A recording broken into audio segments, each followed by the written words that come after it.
विद्यार्थी मित्रांनो, आपण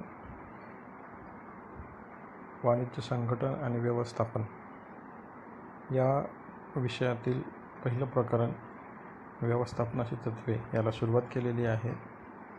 यामध्ये आपण पहिल्या व्हिडिओमध्ये व्यवस्थापन तत्त्वाचे अर्थ आणि व्याख्या हे पाहिलेले आहेत. त्यानंतर व्यवस्थापन तत्त्वांचं स्वरूप हे आपण अभ्यासलं आहे.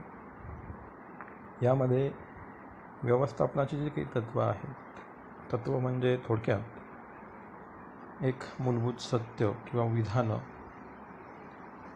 मूलभूत विधानं की जी सत्य म्हणून स्वीकारली गेलेली आहेत. मग ही जी काही विधानं आहेत ही कार्यकारण भावाचा किंवा विश्लेषणाचा आधार म्हणून यांचा वापर हा केला जातो.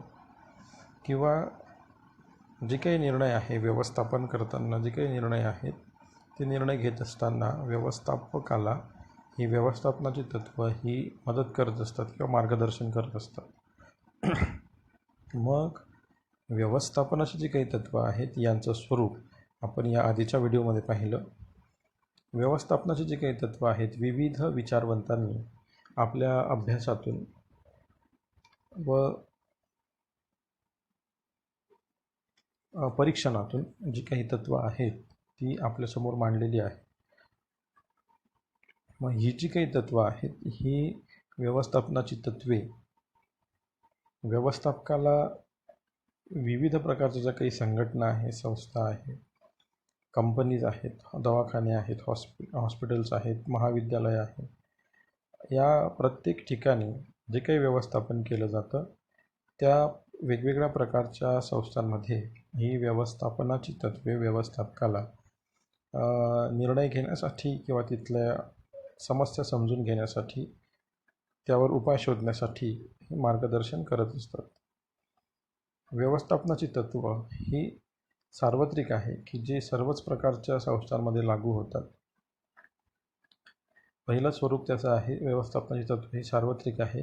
ज्या काही विविध प्रकारच्या संस्था, संघटना, व्यावसायिक संघटना, अव्यावसायिक संस्था, सामाजिक संस्था, स्पोर्ट्स क्लब्स, महाविद्यालय, दवाखाने हे जे काही आहेत या विविध प्रकारच्या संस्थांमध्ये व्यवस्थापन हे आवश्यक असतं. म्हणून व्यवस्थापन ज्या प्रकारे सार्वत्रिक आहे त्याचनुसार व्यवस्थापनाची तत्त्व ही सुद्धा सार्वत्रिक आहे. म्हणजेच काय की जिथे जिथे व्यवस्थापन केलं जातं त्या ठिकाणी व्यवस्थापनाची तत्त्व ही लागू होतात. म्हणून व्यवस्थापनाचे तत्त्व ही यांचा सार्वत्रिक उपयोग हा असतो. त्यानंतर व्यवस्थापनाची तत्त्वे ही सर्वसाधारण मार्गदर्शक तत्त्वे आहेत. जे काही व्यवस्थापन करत असतो ते व्यवस्थापन करत असताना त्याला विविध प्रकारच्या तत्त्वांचा उपयोग हा त्या ठिकाणच्या समस्या समजून घेण्यासाठी हे मार्गदर्शन करत असतात. ज्या प्रकारची संघटना असेल, संघटनेचा आकार, त्या ठिकाणची परिस्थिती, त्या संघटनेचं स्वरूप यानुसार हे तत्त्व जी आहेत ती लागू करावी लागतात. परंतु त्या ठिकाणी जे काही व्यवस्थापक असतील त्या व्यवस्थापकांना निर्णय घेण्यासाठी, प्रश्न समजण्यासाठी, त्यावर उपाय किंवा गरजा ओळखण्यासाठी, त्यावर उपाय शोधण्यासाठी ही तत्त्व मार्गदर्शन करत असतात. त्यानंतर ही तिसरं स्वरूप होतं सराव आणि प्रयोगाद्वारे ही तत्त्व तयार केली जातात. म्हणजेच काय की विविध विचारवंतांनी ही जी काही तत्त्व आहेत ही व्यवस्थापन क्षेत्रासाठी जी काही मांडलेली आहेत ती मांडताना विविध प्रकारचा अभ्यास करून किंवा विविध प्रकारचे प्रयोग करून त्याच्यातून जी काही निरीक्षणं मांडलीत त्या निरीक्षणांच्या आधारावरती हे जी काही तत्त्व आहेत ती आपल्यासमोर मांडली गेलेली आहेत. तर ही जी तत्त्व आहेत ही सराव आणि प्रयोगाद्वारे तयार केलेली आहेत. त्यानंतर व्यवस्थापनाची तत्त्वे ही लवचिक असतात. म्हणजेच काय की जशी परिस्थिती बदलेल, ज्या प्रकारची संस्था असेल, जसा तिचा आकार स्वरूप असेल किंवा जे काही बाजारपेठेतील बदलणारी परिस्थिती असेल यानुसार त्या तत्त्वांची तत्त्व जी आहेत ही लवचिक असतात. मग लवचिक म्हणजे काय हे तुम्हाला मी त्यावेळेस स्पष्ट केलं. तर ते बदलत्या परिस्थितीनुसार लागू हे करता येतात. त्यानंतर वर्तणुकीशी संबंधित. वर्तणूक कुणाची? तर त्या ठिकाणी आपण पाहिलं की व्यवस्थापन ही प्रक्रिया सामूहिक प्रक्रिया आहे की ज्या ठिकाणी व्यवस्थापन हे जे काही आहे हे व्यवस्थापन करत असताना विविध कर्मचाऱ्यांच्या मदतीने व्यवस्थापन हे केलं जातं. मग त्या ठिकाणी व्यवस्थापन करत असताना किंवा विविध व्यक्तींच्या मदतीने व्यवस्थापन करत असताना त्या ठिकाणी जे काही कर्मचारी असतील किंवा स्वतः व्यवस्थापक असेल यांच्या वर्तणुकीमध्ये बदल घडवून आणण्यासाठी व्यवस्थापनाची तत्त्व ही महत्त्वाची असतात किंवा त्यांच्याशी वर्तणुकीशी संबंधित असतात. म्हणजे विविध व्यक्ती जे काही समूह आहेत किंवा व्यक्ती आहेत यांच्यामध्ये उद्दिष्ट साध्य करण्यासाठीची प्रेरणा जागृत करणे, त्याचबरोबर व्यवस्थापक आणि कर्मचारी यांच्यामधला जो काही संबंध आहे हे सलोख्याचे संबंध निर्माण करण्यासाठी ही तत्त्व मार्गदर्शक करत असतात, जेणेकरून यात कर्मचाऱ्यांच्या समूहावर नियंत्रण ठेवून व्यवस्थापक हा त्यांना ध्येयप्राप्तीसाठी दिशाही दाखवत असतो. त्यानंतर कार्यकारण संबंध. प्रत्येक काम करण्यामागे काहीतरी कारण असतं आणि तुम्ही काहीतरी काम केल्यानंतर त्याचा परिणाम हा अपेक्षित असतो किंवा परिणाम काहीतरी आपल्याला भेटत असतो. त्याचमुळे प्रत्येक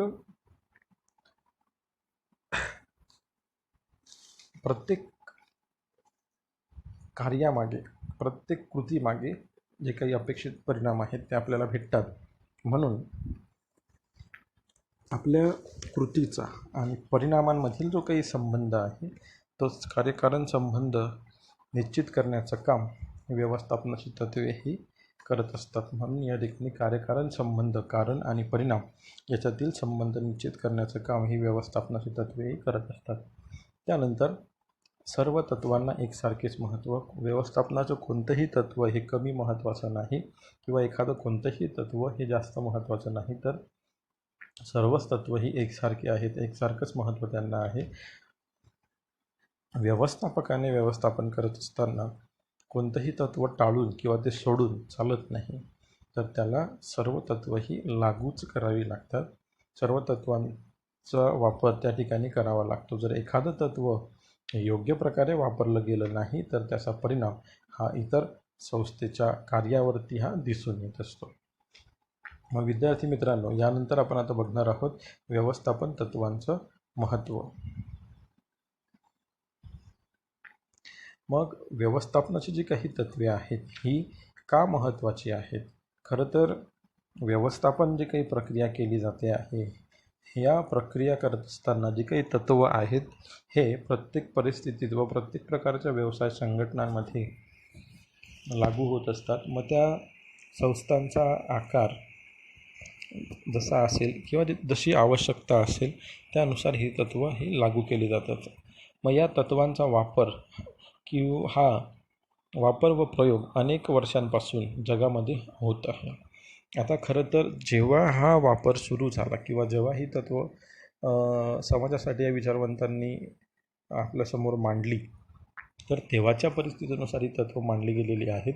परंतु ही तत्त्व लवचिक आहेत. आपण स्वरूपामध्ये त्याचं स्वरूप पाहिलं की तत्त्व लवचिकता या ठिकाणी आहे. जशी परिस्थिती असेल, जसा काळ असेल, जशी आवश्यकता असेल त्यानुसार त्याच्यामध्ये आपण बदल हे करू शकतात. व्यवस्थापनाची तत्त्वे जी आहेत ही व्यवस्थापकाला मार्गदर्शन करत असतात की जेणेकरून त्याला त्या काम करत असताना किंवा व्यवस्थापन करत असताना ज्या काही समस्या येतील, जे काही प्रश्न त्याला निर्माण होतील ते प्रश्न समस्या ते ओळखू शकतो किंवा समजू शकतो आणि त्यावर योग्य ते उपाय व्यवस्थापक हे काढू शकतो किंवा तयार करू शकतो. म्हणून ही तत्त्व व्यवस्थापकाला मार्गदर्शन करत असतात. यासाठी व्यवस्थापकाला ही तत्त्व माहिती असणं आधी महत्त्वाचं आहे. मग ही तत्त्व का महत्त्वाची आहे? तर पहिलं महत्त्व आहे व्यवस्थापकांमध्ये उपयुक्त जाणीव निर्माण करते. मग जे काही व्यवस्थापक आहे या व्यवस्थापकामध्ये योग्य ती जाणीव किंवा आवश्यक ती जाणीव निर्माण करणं या तत्त्वांमुळे शक्य होतं किंवा व्यवस्थापन तत्त्वांमुळे व्यवस्थापकाची समज वाढते. जर व्यवस्थापकाने व्यवस्थापन तत्त्वांचा अभ्यास केला तर जी काही विशिष्ट प्रकारची परिस्थिती आहेत किंवा विविध प्रकारचे प्रसंग, प्रश्न, ज्या काही समस्या आहेत त्या अधिक चांगल्या प्रकारे व्यवस्थापक हे समजू शकतो, ज्यामुळे तो त्यावर चांगल्या प्रकारचे उपाय व तो तोडगा त्याच्यावर त्याला काढणं सहज शक्य होतं. जर कुणीही असेल, जर त्याला आधीच भविष्यातल्या समस्या समजल्या, जे नेमका काय प्रश्न उद्भवलेला आहे तो जर समजला, तर त्यावर उपाय काढणं हे सहज शक्य होतं. तर ते या ठिकाणी व्यवस्थापकाला या व्यवस्थापन तत्वांच्या अभ्यासामुळे शक्य होतं, किंवा व्यवस्थापनाची तत्त्व ही व्यवस्थापकाला व्यवस्थापन करण्यासाठी मदत करत असतात. तर ही व्यवस्थापनाची जी काही तत्त्व आहेत, हे व्यवस्थापकाला विभिन्न प्रकारच्या अशा ज्या काही परिस्थिती आहेत, या परिस्थिती ओळखण्यासाठी, त्या हाताळण्यासाठी या तत्त्वांच्या अभ्यासामुळे व्यवस्थापकाला ते सहज शक्य होतं, किंवा ते त्याला उपयोगी ठरतं किंवा मदत करत असतं. म्हणून व्यवस्थापकामध्ये आवश्यक ती जाणीव निर्माण करण्यासाठी किंवा व्यवस्थापकाची समज वाढण्यासाठी व्यवस्थापन तत्त्व हे महत्त्वाचं आहे. त्यानंतर संसाधनांचा प्रभावी वापरास मदत. मग जी काही संसाधनं आहेत किंवा विविध प्रकारची साधनं व्यवसाय संघटनांमध्ये किंवा इतर संस्थांमध्ये त्यांची मदत घेतली जाते किंवा ती वापरली जातात. मग त्यामध्ये भौतिक संसाधनं असतील किंवा मनुष्यबळ असेल किंवा मानवी संसाधनं असतील. मग भौतिक संसाधनांमध्ये साहित्य असेल, यंत्रसामग्री असेल, कच्चा माल असेल, पैसा असेल, या ज्या काही गोष्टी आहेत, आणि मानवी संसाधनामध्ये मनुष्यबळ. तर ही जी काही संसाधनं आहेत, या संसाधनांचा योग्य असा वापर करून घेणं गरजेचं आहे. जेव्हा मेरी पार्कर फॉलेट म्हणतात की इतरांकडून काम करून घेण्याची कला म्हणजे व्यवस्थापन होय. मग व्यवस्थापक जेव्हा व्यवस्थापन करतो तेव्हा त्याला त्या मनुष्यबळाकडून काम करून घ्यायचं आहे. मग मनुष्यबळांकडून काम करून घेत असताना ते काम पूर्ण करण्यासाठी त्यांना साहित्य, यंत्रसामग्री, कच्चा माल, पैसा या गोष्टींची आवश्यकताही असते. मग ती जी काही भौतिक साधनं आहेत, या भौतिक साधनाचा वापर योग्य प्रकारे करण्यास ही तत्त्व मदत करत असतात. मग त्यांचा वापर योग्य प्रकारे झाला पाहिजे, त्यांचा अपव्यय व्हायला नको. जर त्यांचा अपव्यय झाला तर त्या व्यवसाय संघटनेला जो काही नफा आहे तो नफा हा कमी प्रमाणात होतो, किंवा नफ्याचं प्रमाण हे कमी होतं. कारण का? तर खर्चामध्ये वाढ होते. म्हणून जे काही संसाधनं आहेत, खास करून भौतिक संसाधनं, यांचा अपव्यय व्हायला नको. त्याचबरोबर जे काही विविध प्रकारचे कर्मचारी आहेत किंवा मनुष्यबळ आहे, या मनुष्यबळाचा सुद्धा योग्य प्रकारे वापर होणं गरजेचं आहे. म्हणजे ज्या व्यक्तीला जे काम जमतं किंवा जे व्यक्ती एखाद्या कामामध्ये एक्सपर्ट आहे, त्याच व्यक्तीला ते काम दिलं गेलं पाहिजे. त्याचबरोबर कर्मचाऱ्यांकडून योग्य प्रकारे काम करून घेता आलं पाहिजे. मग ते काम करून घेत असताना त्या विविध कर्मचाऱ्यांमध्ये किंवा वेगवेगळ्या विभागांमध्ये काम करणाऱ्या विविध कर्मचाऱ्यांमध्ये समन्वय हे त्या व्यवस्थापकाला साधता आला पाहिजे. मग त्यासाठी ही तत्त्व मदत करत असतात. त्याचबरोबर इतर या सर्वांचा उपयोग उत्पादकता वाढण्यासाठी होत असतो. जर व्यवस्थापकाने मनुष्यबळ आणि भौतिक साधनांचा जर योग्य प्रकारे वापर केला तर त्यामुळे व्यवसायाची उत्पादकता वाढते. म्हणजे एका बाजूला खर्च कमी होतो, उत्पादकताही वाढते, आणि उत्पादकता जर वाढली तर नफ्यामध्ये वाढ होतानाही दिसून येते. म्हणून तत्त्वांचा वापर करून व्यवस्थापक हा त्या कामकाजामध्ये शिस्त आणू शकतो, साधनसामग्रीचा योग्य प्रकारे वापर करू शकतो, व्यवस्थापन व कर्मचारी यांच्यामध्ये सलोख्याचे संबंध निर्माण करू शकतो. जर जे काही मनुष्यबळ किंवा कर्मचारी त्या ठिकाणी आहेत आणि व्यवस्थापक आहे यांच्यामध्ये जर वाद असतील तर योग्य त्या मार्गाने ते जाऊ शकणार नाहीत, किंवा अपेक्षित ते ध्येय त्यांना साध्य करता येणार नाहीत. म्हणून त्या दोघांमध्ये समन्वय असणं गरजेचं आहे. विविध कर्मचाऱ्यांमध्ये समन्वय असणं गरजेचं आहे. कर्मचाऱ्यांमध्ये सुद्धा भेदभाव होता कामा नये. या गोष्टींची जाणीव किंवा या गोष्टींची माहिती ही व्यवस्थापन तत्त्वांमुळे शक्य होते किंवा त्याच्या अभ्यासामुळे शक्य होते.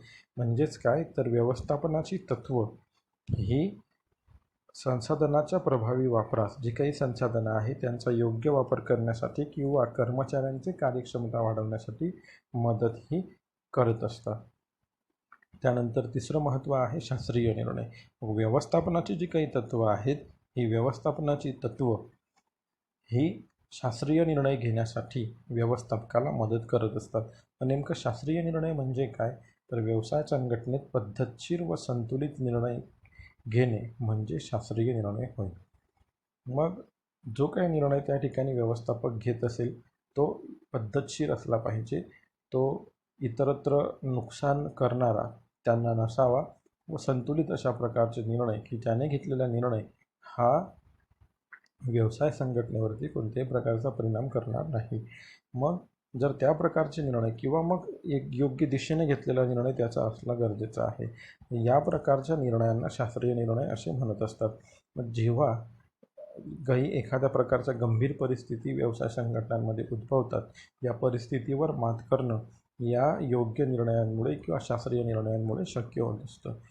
ते कशा तत्त्वांच्या वापरामुळे परिस्थितीचं विश्लेषण करणं हे व्यवस्थापकाला शक्य होतं. ज्या काही परिस्थिती येतील मग त्या परिस्थितीचं विश्लेषण करायचं, त्या परिस्थिती का आल्या आहेत, त्या कशामुळे निर्माण झाल्यात, मग त्या आल्यानंतर त्याच्यावर उपाय काय, या प्रकारचं विश्लेषण त्या व्यवस्थापकाला करणं गरजेचं आहे. त्यानंतर त्याच्यावर विविध पर्याय त्याने शोधले पाहिजेत किंवा शोधण्यासाठी तत्त्व मदत करत असतात व त्याचबरोबर जे काही परिणाम आहेत ते परिणाम शोधणं या तत्त्वांच्या मदतीने शक्य होतं.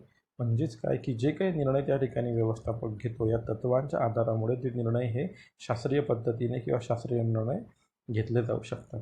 त्यानंतर पुढचं महत्त्व आहे सामाजिक जबाबदारीची जाणीव.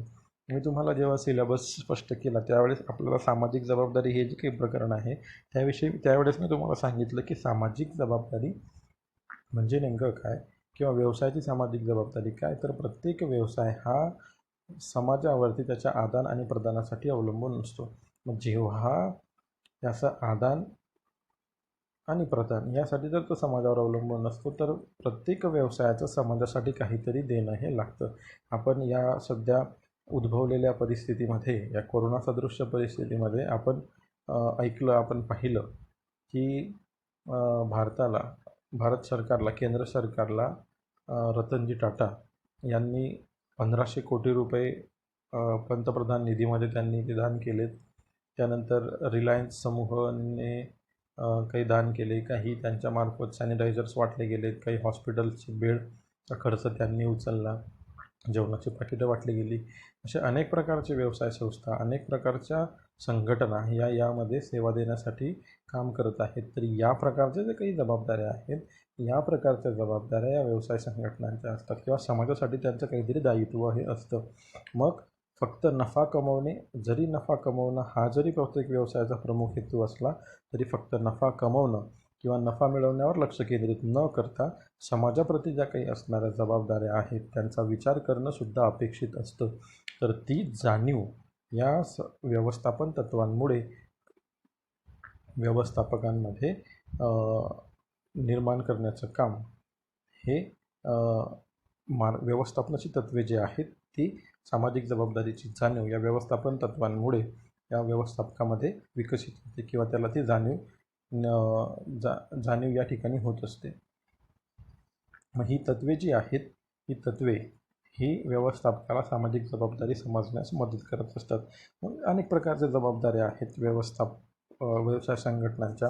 त्यामध्ये खास करून जे काही विविध घटक आहेत त्यामध्ये जर आपण ग्राहकांसाठी जर विचार केला तर ग्राहकांना योग्य किमतीमध्ये दर्जेदार वस्तू किंवा वाजवी किमतीत दर्जेदार वस्तू उपलब्ध करून देणं.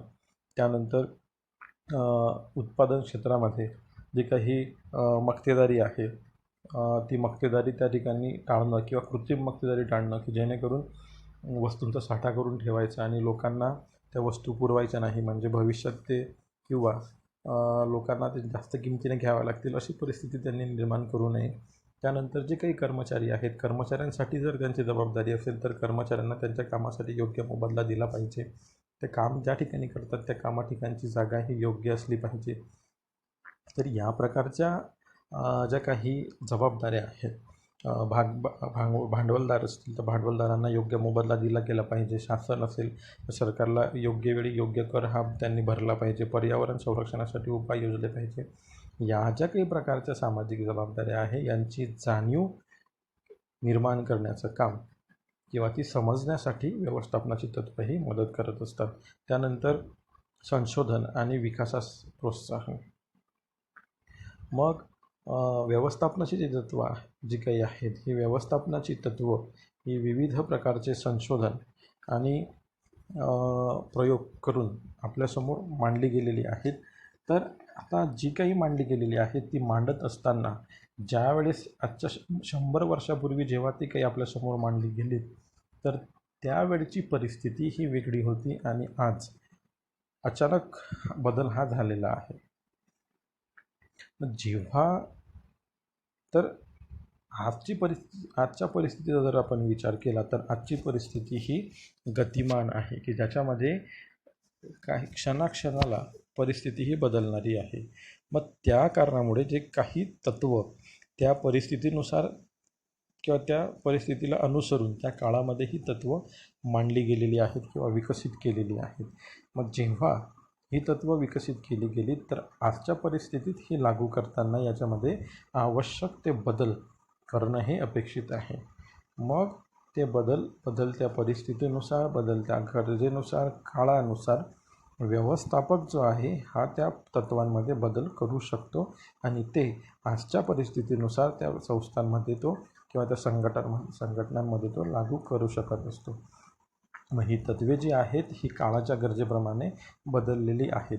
मग व्यवस्थापक जेव्हा व्यवस्थापन करतो तर ते काम करत असताना ही तत्त्वे त्या व्यवस्थापकाला संशोधन आणि विकासासाठी प्रोत्साहन देत असतात की जेणेकरून आजच्या काळात आजच्या परिस्थितीत या परिस्थितीनुसार ही तत्त्वे त्याला लागू करावी लागतात. म्हणून त्याच्यामध्ये आवश्यक ते संशोधन करून किंवा त्याच्यामध्ये आवश्यक ते बदल करून ही तत्त्वे लागू केली जातात. म्हणून व्यवस्थापकाकडून कामाच्या ठिकाणी नवीन प्रवाह हे आपोआप स्वीकारले जातात व जे काही आवश्यक बदल आहेत ते बदल हे व्यवस्थापक स्वीकारून त्या ठिकाणी आपल्याला करताना दिसून येतो. म्हणून त्यांच्यामध्ये संशोधन आणि विकासाला प्रोत्साहन देण्यासाठी ही तत्त्व ही महत्त्वाची आहेत. त्यानंतर व्यवस्थापनाची तत्त्व ही समन्वय आणि नियंत्रणास मदत करत असतात. मग समन्वय कुणात साधायचा आणि नियंत्रण कुणावर ठेवायचं? आता समन्वय हा खास करून 2 गोष्टींमध्ये समन्वय साधला जातो. एका गोष्टीत कधीच समन्वय साधला जात नाही. 2 किंवा त्यापेक्षा अधिक गोष्टींमध्ये समन्वय हा साधावा लागतो. मग समन्वय साधण्यासाठी त्याचं मी तुम्हाला सुरुवातीला उदाहरण देतो की जे काही व्यवसाय संस्था आहेत या व्यवसाय संस्थांमध्ये विविध प्रकारचे विभाग असतात. जसं खरेदी विभाग, प्रक्रिया विभाग, त्यानंतर जाहिरात विभाग किंवा विपणन विभाग ज्याला आपण म्हणतो, त्यानंतर वित्त विभाग असेल, कॉम्प्युटर विभाग असेल, विक्री विभाग असेल. तर या प्रकारचे जे काही विभाग आहेत या विभागांमध्ये एकमेकांमध्ये समन्वय असणं गरजेचं आहे. एकंदरीत व्यवसायाने जे काही ध्येय धोरणं ठरवलेली आहेत, जी काही उद्दिष्ट ठरवलेली आहेत ती उद्दिष्ट पूर्ण करण्यासाठी व्यवस्थापकाला या वेगवेगळ्या विभागांमध्ये समन्वय साधणं हे गरजेचं आहे. मग जेव्हा हे जे काही विभाग आहेत यापैकी जर एखाद्या विभागांमध्ये किंवा 2 विभाग असतील या एकमेकांमध्ये जर काही वाद असेल, त्यांच्यात भांडणं असतील किंवा ते जर एखादा विभाग जर चांगल्या प्रकारे काम करत नसेल तर त्याचा परिणाम हा संपूर्ण त्या संघटनेला भोगावा लागतो किंवा त्याचा परिणाम संपूर्ण संघटनेवर दिसून येतो. जसं मी तुम्हाला जे म्हटलं की खरेदी विभाग, प्रक्रिया विभाग, विपणन विभाग. मग खरेदी विभागाचं काम आहे कच्चा माल खरेदी करणं, आवश्यक ज्या वस्तू आहेत, यंत्रसामग्री आहेत ते खरेदी करणं. प्रक्रिया विभागाचं काम आहे आलेल्या कच्च्या मालावर किंवा खरेदी केलेल्या कच्च्या मालावर प्रक्रिया करून त्या वस्तू विक्रीयोग्य करणं. विक्री विभागाचं काम आहे त्या तयार झालेल्या वस्तू त्याच्यावर आवश्यक त्या प्रक्रिया करून त्या किंवा विपणन विभागाने आवश्यक त्या प्रक्रिया केल्यानंतर विक्री विभागाने त्या विकायच्या. मग यामध्ये जर खरेदी विभागाने कच्चा माल खरेदी केला नाही तर त्याच्यावर प्रक्रिया विभाग कामच करू शकणार नाही. तो जर वस्तूच खरेदी नाही, कच्चा मालच खरेदी नाही तर ते प्रक्रिया कशावर करणार? म्हणून जर एक खरेदी विभागाने योग्य प्रकारे काम केलं नाही तर प्रक्रिया विभाग काम करणार नाही. प्रक्रिया विभागाने काम केलं नाही तर विपणन विभाग कशावर काम करेल किंवा विक्री विभाग काय विकेल? म्हणून व्यवसायाला होणारा नफा हा येणार नाही आणि जर नफा मिळाला नाही तर जे काही उद्दिष्ट व्यवसायाने ठरवलेलं आहे ते त्यांना साध्य करता येणार नाही. खरेदी विभागाने काम केलं, प्रक्रिया विभागाने काम केलं, विपणन विभागाने काम केलं, पण विक्री विभागाने वस्तू विक्रीसाठी काम केलं नाही. मग वस्तू विकल्याच नाही तर नफा होईल का? नाही. मग वस्तूच जर किंवा नफाच जर त्या संस्थेला होणारा नसेल तर पुन्हा आपल्याला एक दिसतं की त्या संस्थेवरती त्यांच्या ध्येयांवरती परिणाम हा दिसून येतो. म्हणून जे काही वेगवेगळे विभाग आहेत त्या वेगवेगळ्या विभागांमध्ये समन्वय असणं हे गरजेचं आहे. त्यांच्यामध्ये वाद हे नसावेत. जर त्यांच्यामध्ये वाद असले तर व्यवसायाची ध्येय ही सहजरित्या साध्य होणार नाहीत.